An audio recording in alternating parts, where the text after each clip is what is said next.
It's a hard time, and everyone's feeling it in different ways. And I know a lot of folks are reluctant to tune into a political convention right now or to politics in general. Believe me, I get that.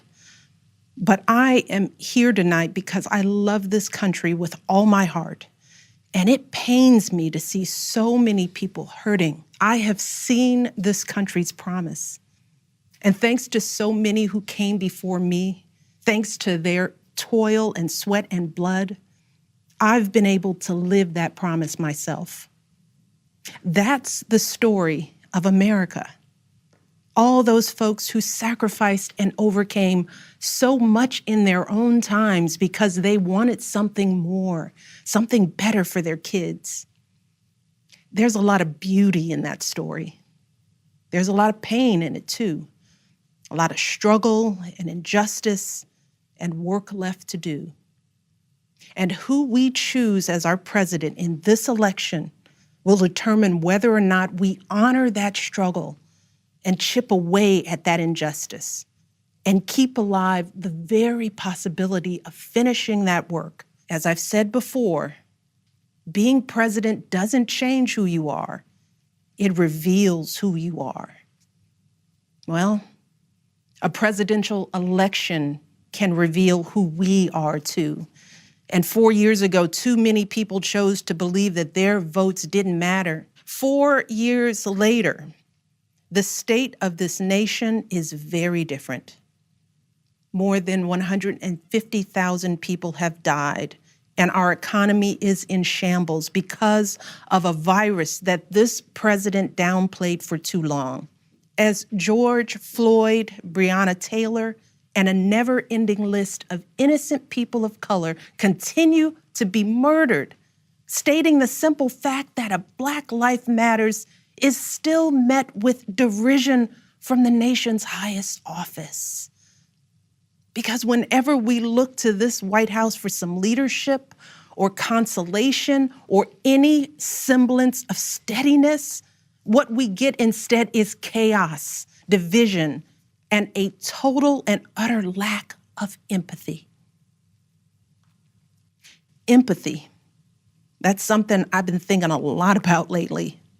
Right now, kids in this country are seeing what happens when we stop requiring empathy of one another. They're looking around wondering if we've been lying to them this whole time about who we are and what we truly value.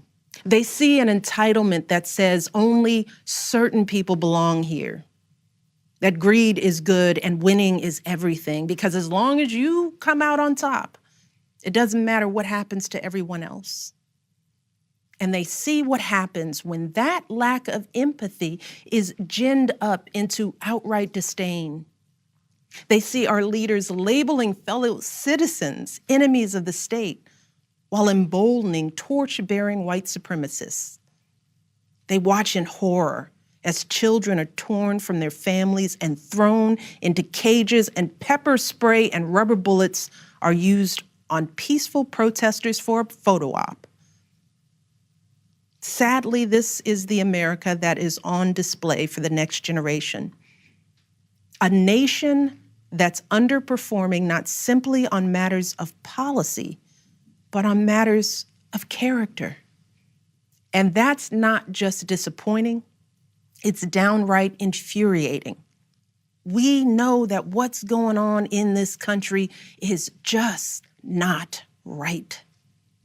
This is not who we want to be.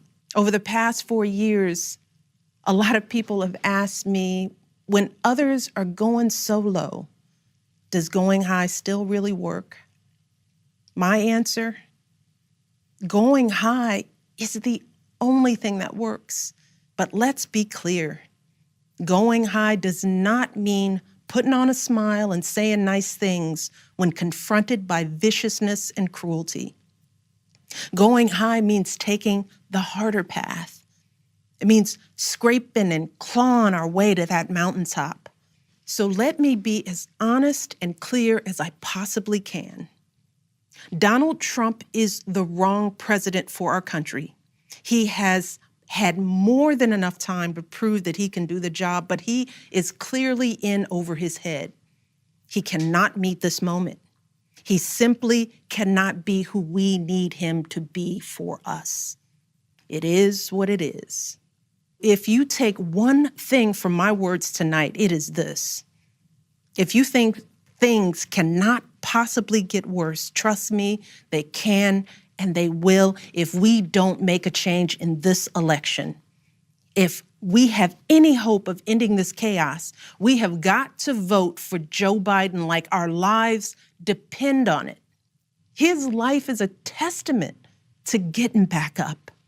And he is going to channel that same grit and passion to pick us all up, to help us heal and guide us forward. We have to vote for Joe Biden in numbers that cannot be ignored.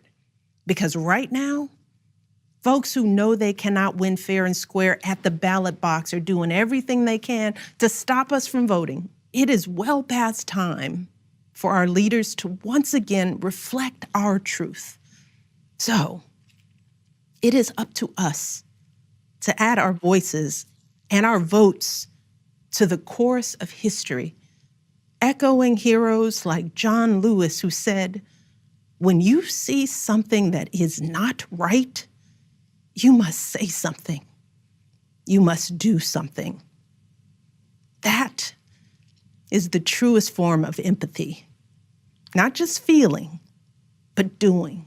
And if we want to keep the possibility of progress alive in our time, if we want to be able to look our children in the eye after this election, we have got to reassert our place in American history.